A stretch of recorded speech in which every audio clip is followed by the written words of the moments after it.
નમસ્કાર દર્શક મિત્રો, સ્વાગત છે આપનું મંતવ્ય ન્યૂઝમાં। ગુજરાત એટ 10 સાથે હું છું અંકિતા। નજર કરીએ મહત્વપૂર્ણ સમાચારો પર।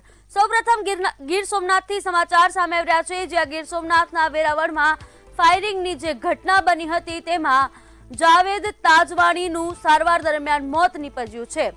પૂરક સમાજના પ્રમુખ હતા જાવેદ તાજવાણી, તેમનું મોત નીપજ્યું છે।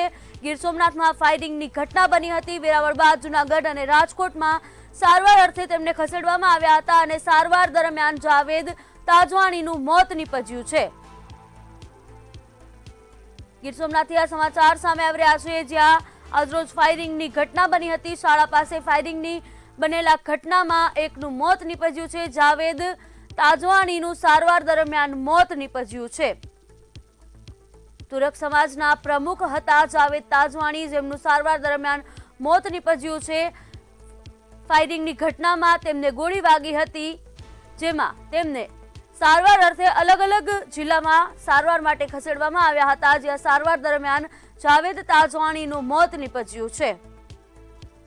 ગીર સોમનાથથી સમાચાર સામે આવી રહ્યા છે, જ્યાં વેરાવળ ફાયરિંગની સમગ્ર ઘટના બની હતી, જેમાં જાવેદ તાજવાણીનું સારવાર દરમિયાન મોત નીપજ્યું છે।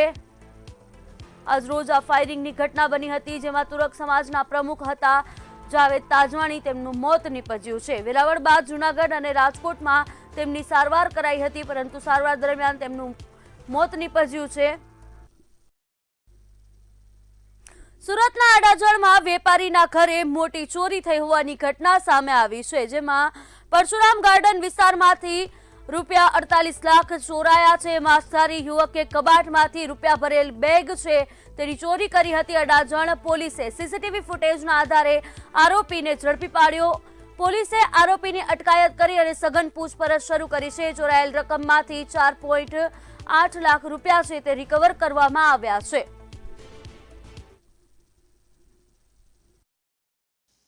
આરોપીની પ્રાથમિક પૂછપરછ દરમિયાન આરોપી પાસેથી તેની તપાસ કરતા 4 લાખ રૂપિયા જેટલી રકમ તેની પાસેથી મળી આવેલ।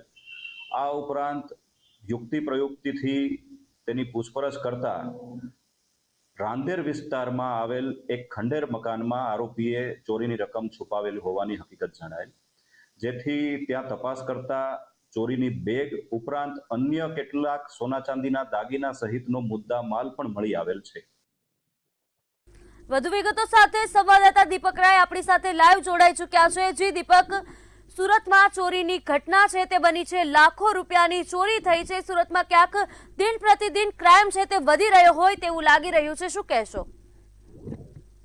જી બિલકુલ, જે સુરત શહેરના પરશુરામ ગાર્ડન વિસ્તારમાં જે ચોરીની ઘટના બની હતી, સુરત શહેરમાં જે 48 લાખની ચોરી ઘટના બની હતી, સીસીટીવી દેખાઈ રહ્યું છે ચોર કેવી રીતે આવે છે અને કેવી રીતે પૈસાની બેગ લઈને ફરાર થઈ છે। ખાસ કરીને વાત કરીએ જે પોલીસે સૌથી વધારે સીસીટીવી તપાસ કરીને જે આરોપીને પકડવાનું હાથ ધર્યું છે।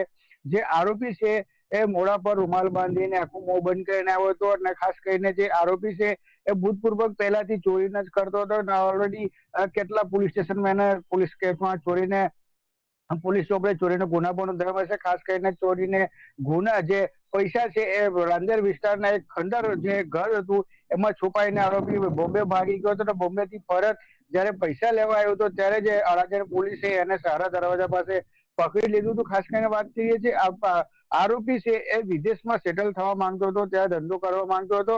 તે હિસાબે કેટલા એક દિવસ પહેલા જ કેટલા ઘરોના દુકાનોમાં અને કેટલા વિસ્તારોમાં રેકી કર્યો હતો। રેકી કરવા બાદ કંઈક ના કંઈક ઘરમાં નહીં જઈ શક્યો, કોઈ ઘરમાં જે ગ્રીલ લાગ્યો હતો એમાં નહીં ખાઈ શક્યો અને ખાસ કરીને જે આ ઘર છે એમાં ને ગ્રીલ હતું ના કોઈ ખાસ કોઈ જોવા વાળા હતા, 2 જણા હતા, એમને ધક્કો મારીને એ પૈસા લઈને ફરાર થઈ ગયું હતું। પણ ખાસ કરીને વાત કરીએ છીએ અડાજણ પોલીસ છે એ આરોપીને શોધી કાઢ્યો છે। સૌથી વધારે સીસીટીવી તપાસ કરીને અને ટેકનોલોજી આધારે જે આરોપી છે એ બોમ્બેથી જયારે રિટર્ન પૈસા લેવા આવ્યો હતો ત્યારે એને પકડી પાડ્યો છે। આરોપી પર જયારે પકડ્યો ત્યારે 4 લાખથી હજી કેશ એની જોડે હતો ને બાકીના કેશ છે એ રાંદેર વિસ્તારના એક ખંડરમાં છુપાઈ દેવામાં આવ્યું હતું। ત્યાંથી પોલીસ તાલો તોડીને અને આરોપીને લઈ જઈને ત્યાંથી પૈસા કબજે લીધું છે। ને ખાસ કરીને વાત કરીએ છીએ આરોપી છે એની જોડે હજી પણ કેટલા ચોરીના સોનાના દાગીના સોના ચાંદીના દાગી એની પાસે હતો એ પણ પોલીસ કબજે લીધું છે। પોલીસ એ તપાસી રહી છે કે આ જે સોના ચાંદીના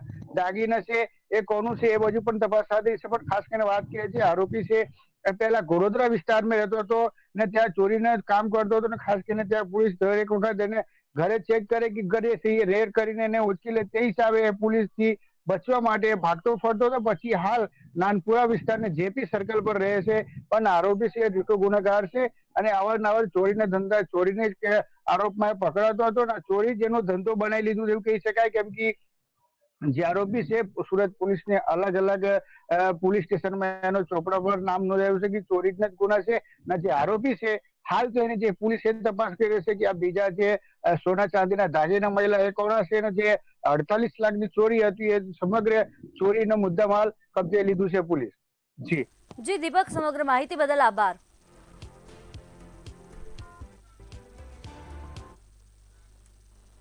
અંકલેશ્વરનો એનડીપીએસ કેસનો વોન્ટેડ આરોપી છે તે ઝડપાયો છે. અંકલેશ્વરથી આ સમાચાર સામે આવી રહ્યા છે, જ્યાં પાલોદ પોલીસે પેટ્રોલિંગ દરમિયાન કાર્યવાહી છે તે હાથ ધરી હતી. બાતમીના આધારે સમુસલ ગામેથી તેની ધરપકડ કરવામાં આવી છે. આરોપી સુએઝ ગુલામ શેખે ગુનો છે તે કબૂલ્યો છે. પકડાયેલ આરોપી અગાઉના ગુનાઓમાં પણ સંડોવાયેલ હતો. પીઆઈ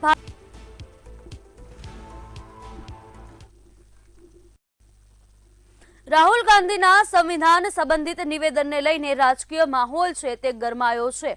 સત્તા પક્ષના નેતાઓનું કહેવું છે કે આ પ્રકારના નિવેદનો દેશના લોકતંત્ર અને બંધારણની ભાવનાને ખોટી રીતે રજૂ કરે છે, જ્યારે વિરોધ પક્ષ તેના રાજકીય જવાબ આપી રહ્યો છે. 1975ની ઇમરજન્સીથી લઈને હાલની રાજનીતિ સુધીના મુદ્દાઓ ઉઠાવી બંને પક્ષો એકબીજા પર આક્ષેપ પ્રત્યાક્ષેપ કરી રહ્યા છે. भारत के संविधान को तहस नहस करने वाले कोई और नहीं, कांग्रेस पार्टी और गांधी परिवार रहा है. इतिहास गवाह है कि नेहरू जी की पहली सरकार में ही संविधान में जो संशोधन किया गया वो मीडिया का गला दबाने के लिए ही किया गया. इंदिरा गांधी जी ने तो संविधान की आत्मा ही निकालने का काम कर दिया. वो कॉन्स्टिट्यूशन ऑफ इंडिया नहीं, कॉन्स्टिट्यूशन ऑफ इंदिरा कहा गया उसको. और आज श्रीमान राहुल गांधी जी संविधान की बात करते तो उनको याद दिलाना चाहता हूं, लोकतंत्र की हत्या और संविधान को कुचलने का काम 1975 में इंदिरा गांधी जी ने इमरजेंसी लगाकर किया था. હવે રાહુલ ગાંધીને ને સંવિધાનને શું લેવા દેવા? હાથમાં ચોપડી લઈ લઈને ફોટાઓ પડાવવા સિવાય સંવિધાનના કોઈ એક પાનાનો કોઈ પ્રશ્ન પૂછી લેશો તો બધી પોલ ખુલી જશે. જેને દેશભક્તિ જોડે કંઈ લેવા દેવા જ નથી, હવે એ વાત કરવાના. બંધારણ સુધારા બિલ અને વન નેશન વન ઇલેક્શન મુદ્દે આજે મહત્વની બેઠક છે તે યોજાઈ હતી. વિરોધ પક્ષનું કહેવું છે કે આ બિલ બંધારણની મૂળ ભાવનાની વિરુદ્ધ છે અને ફેડરલ ઢાંચાને નબળો પાડે છે. તેમના મતે કેન્દ્રીકરણ વધશે અને સ્થાનિક મુદ્દાઓ દબાઈ જશે. તેમજ ચૂંટણી પ્રક્રિયા અને આચારસંહિતાના નિયમોમાં પણ ગૂંચવણ ઊભી થઈ શકે છે. वन नेशन वन इलेक्शन के लिए जो देश की पार्लियामेंट में संविधान संशोधन बिल लाया गया है उसके लिए जेपीसी कमेटी आज गुजरात में आई है. उसमें पॉलिटिकल पार्टियों को आज परामर्श के लिए बुलाया गया था. कांग्रेस पार्टी की ओर से हम सब ने अपने विचार अपने सुझाव रखे हैं. खास करके वन नेशन वन इलेक्शन के बिल का कांग्रेस पार्टी विरोध करती है, क्योंकि देश के हमारे जो संविधान की भावना है उसके खिलाफ का ये बिल है. हमारा जो फेडरल स्ट्रक्चर है उसको खत्म करने वाला ये बिल है. વન નેશન વન ઇલેક્શન મુદ્દે રચાયેલ જેપીસી સમિતિની બેઠકમાં વિવિધ રાજકીય પક્ષોના પ્રતિનિધિઓ, સંસ્થાઓ અને અધિકારીઓ વચ્ચે ચર્ચા થઈ હતી, જેમાં રાજ્ય સરકાર દ્વારા પણ પોતાના પક્ષો અને પ્રેઝન્ટેશન રજૂ કરવામાં આવ્યા હતા, જેમાં વારંવાર થતી ચૂંટણીથી વહીવટી કામકાજ અને સમય પર પડતી અસરોનો મુદ્દો ઉઠાવવામાં આવ્યો હતો. One nation one election JPC એટલે કે સંયુક્ત સંસદીય સમિતિ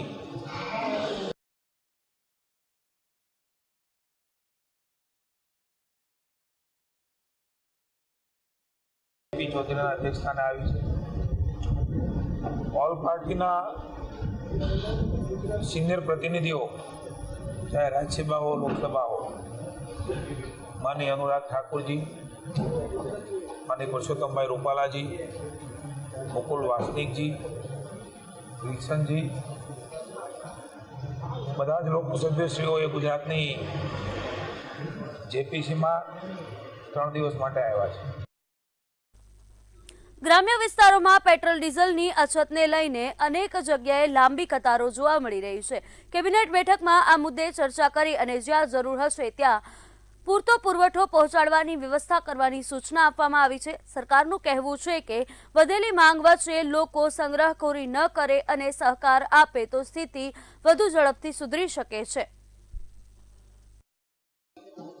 ક્યાંય પણ અફવામાં આવ્યા વગર કોઈ એક જગ્યાએ મેં કીધું 35-40% ડિમાન્ડ વધી ગઈ તો કોઈ એક પંપે ઓછું થયું હોય તો એને કદાચ નાની મોટી જાળવણી માટે વ્યવસ્થા કરવી. એનો અર્થ એવો નથી કે રાજ્ય આખામાં આ સ્થિતિ છે પહોંચી વળવા માટે થઈને રાજ્ય સરકાર એ પૂરા પ્રયત્ન કરી રહી છે, પણ મૂળ વાત 35-40%ની ડિમાન્ડ ઓન રેકોર્ડ છે એ વધી છે.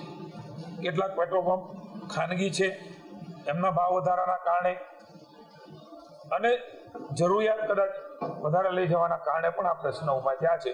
ક્યાંય પણ ગભરાટ વગર મારી વિનંતી છે કે આ સ્થિતિમાંથી સાથે મળીને બહાર નીકળવાનું.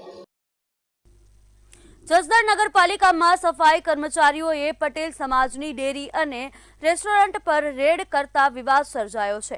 માત્ર પટેલ સમાજની ડેરી અને રેસ્ટોરન્ટને ટાર્ગેટ કરી રેડ કરાયા હોવાના આક્ષેપ કરાયા છે. આ અંગે પટેલ સમાજના આગેવાનોએ પ્રાંત અધિકારી અને ચીફ ઓફિસરને આવેદનપત્ર આપી ઉગ્ર રજૂઆત કરી છે. જવાબદાર કર્મચારીઓ સામે કાયદેસરની કાર્યવાહી કરવાની માંગ ઉઠી છે.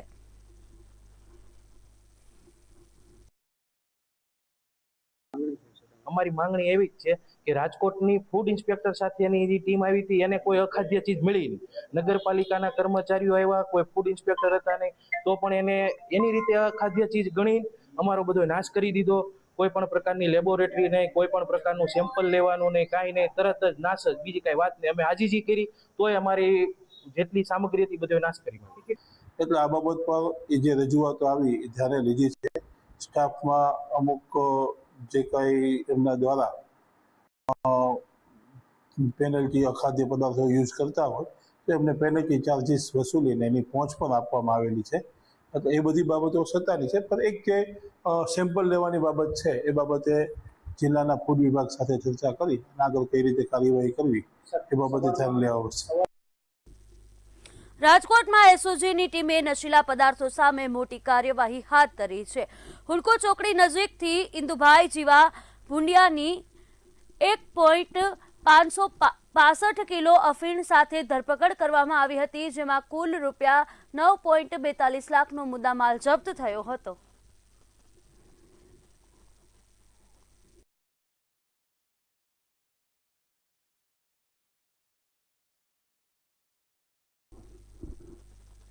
રાજકોટમાં અંધશ્રદ્ધાના નામે ભુવાગીરીનો ચોંકાવનારો કિસ્સો સામે આવ્યો છે, જેમાં એક મહિલાએ ગંભીર આક્ષેપો સાથે ફરિયાદ નોંધાવી હતી કે જેમાં ફરિયાદ મુજબ આરોપી ભુવાએ મેલી વિદ્યા અને વિધિના બહાને પરિવારનો વિશ્વાસ જીત્યો હતો અને બાદમાં ધમકી આપી અનેક વખત દુષ્કર્મ આચર્યા હોવાનો આક્ષેપ કર્યો છે. મહિલાના બાળકને જાનથી મારી નાખવાની ધમકી આપી ત્રાસ આપવામાં આવતો હતો અને પરિવારને સતત ડર હેઠળ જીવવું પડતું હતું.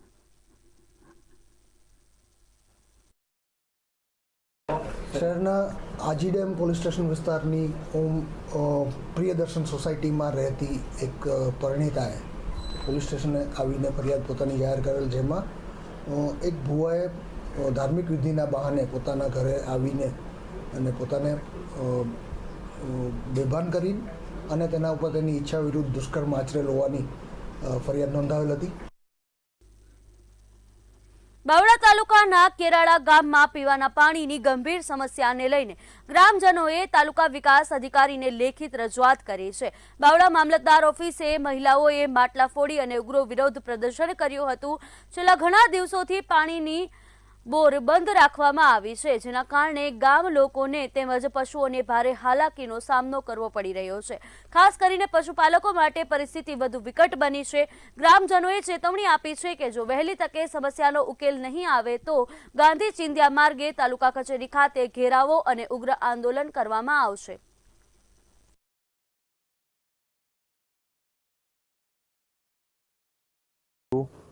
આ ટર્મમાં ક્યારા ગ્રામ પંચાયતમાં સભ્ય તરીકેની ફરજ બજાવું છું અને અમારા ગામમાં છેલ્લા ઘણા સમયથી પીવાના પાણીની સમસ્યા છે.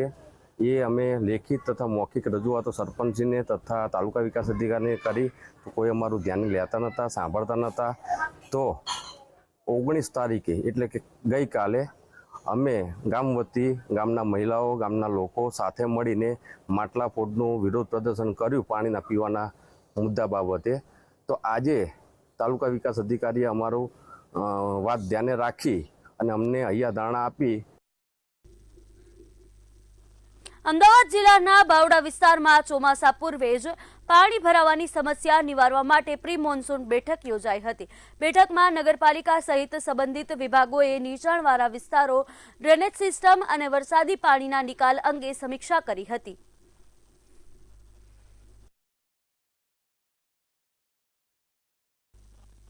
લોકશાહીના ચોથા સ્તંભ સમાન મીડિયાની સ્વતંત્રતા પર વિરમગામમાં સીધો જ પ્રહાર થયો છે. નગરપાલિકાના હોદ્દેદારોની વરણી દરમિયાન કવરેજ કરવા ગયેલ પત્રકારોને પ્રાંત અધિકારીએ અપમાનિત કરી અને સભાખંડની બહાર કાઢી મૂક્યા હોવાના ગંભીર મામલો છે તે સામે આવ્યો હતો. આ બંધ બારણે થયેલ પ્રક્રિયા અને અધિકારીના ઉડાવ જવાબો સામે વિરમગામ તાલુકા તથા શહેરના તમામ મીડિયા કર્મીઓએ મોરચો માંડ્યો છે. બંધારણીય અધિકારના ઉલ્લંઘન બદલ મુખ્યમંત્રી, માહિતી નિયામક અને કલેક્ટરને સંબોધીને આવેદનપત્ર પાઠવવામાં આવ્યું છે અને સત્તાના દુરુપયોગ બદલ ઉચ્ચ સ્તરીય તપાસ અને કાર્યવાહીની માંગ કરાઈ છે.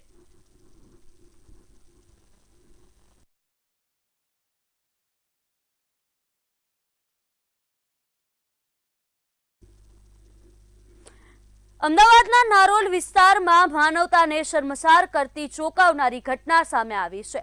એન્ટી હ્યુમન ટ્રાફિકિંગ સેલ અને association four voluntary action team દ્વારા સંયુક્ત દરોડો પાડી વણઝારવાસના એક ગોડાઉનમાંથી 7 બાળ મજૂરોને મુક્ત કરાવવામાં આવ્યા છે. છેલ્લા 2 વર્ષથી આ બાળકો પાસે અત્યંત જોખમી વપરાયેલા ઇન્જેક્શન સિરીઝ અને દવાની કાચની બોટલો તોડવાનું કામ કરાવવામાં આવતું હતું. 1 કિલો કાચ તોડવાના માત્ર 17 રૂપિયા આપીને બાળકોના ભવિષ્ય સાથે ખિલવાડ થતો હતો. કચરાના આ ઢગલામાં કામ કરવાથી માસૂમોના હાથ પગમાં ચીરા પડી ગયા હતા. હાલ તમામ બાળકોને સંરક્ષણ ગૃહ મોકલી નરાધમ માલિક ફિરોઝ વિરુદ્ધ કડક કાનૂની કાર્યવાહી હાથ ધરાઈ છે.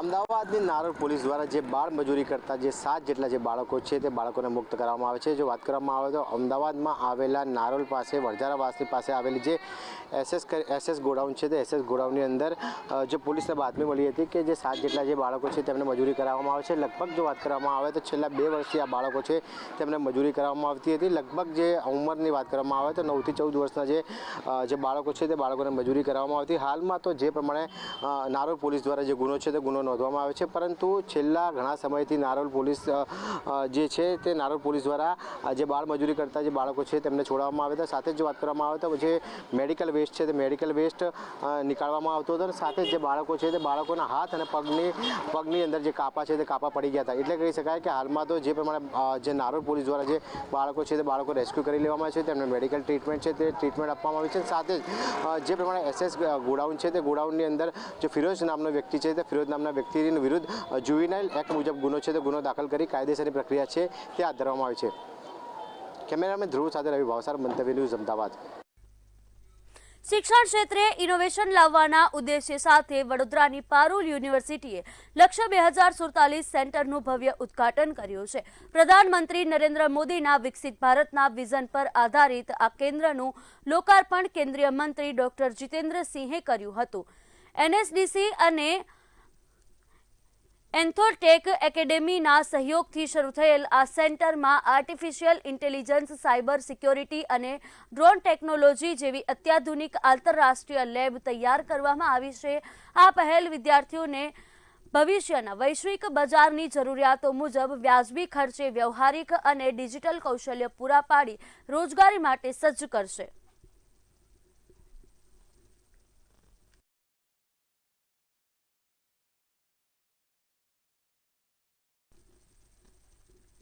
આગળ અમદાવાદથી સમાચાર સામે આવી રહ્યા છે, જે અમદાવાદમાં ઇસ્કોન વાઇડ એંગલના પાર્કિંગ સામે આગ લાગી હોવાની ઘટના બની છે.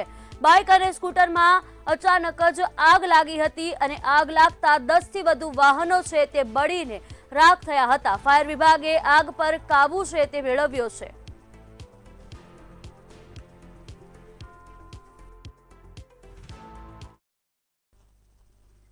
આગળ મહેસાણાથી સમાચાર સામે આવી રહ્યા છે, જ્યાં મહેસાણાના વિજાપુરના ભાણપુર ગામમાં ચોરીની ઘટના બની છે. જોગણી માતા અને દીપેશ્વરી માતાના મંદિરમાં ચોરીની ઘટના બની છે. મંદિરના દરવાજાના તાળા તોડી અને તસ્કરો છે તે ત્રાટક્યા હતા. મંદિરમાં માતાજીને ચડાવેલ છત્રની ચોરી, ચાંદીના 42 છત્તર, સોનાનું છત્તર છે તે ચોરી કરવામાં આવ્યું છે. ચાંદીની પાદુકાઓ અને દાન પેટીમાંથી પણ ચોરી કરવામાં આવી છે.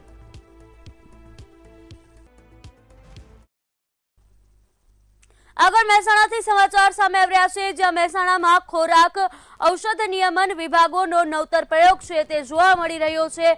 વેસ્ટમાંથી બેસ્ટ બનાવવાના 1801 કિલો અખાદ્ય તેલ છે તે વેચ્યું છે. અખાદ્ય તેલમાંથી બાયોડીઝલ બનાવવામાં આવશે. પર્યાવરણની સુરક્ષા, સંસાધનોના પુનઃ ઉપયોગ માટે નવીન પહેલ છે તે હાથ ધરવામાં આવી છે. લાંબા સમયથી પડી રહેલ અખાદ્ય તેલ છે તે વેચવામાં આવ્યું છે, જેમાં 1801 કિલો અખાદ્ય તેલ સુરેન્દ્રનગરની ઇન્ડસ્ટ્રીઝને વેચવામાં આવ્યું છે. અખાદ્ય તેલ વેચીને 45,050 રૂપિયા આવક છે તે મેળવી છે. આ અખાદ્ય તેલમાંથી બાયોડીઝલ બનશે. ગુજરાત એટ 10માં હાલ બસ આટલું જ. વધુ સમાચાર માટે જોતા રહો મંતવ્ય ન્યૂઝ. નમસ્કાર.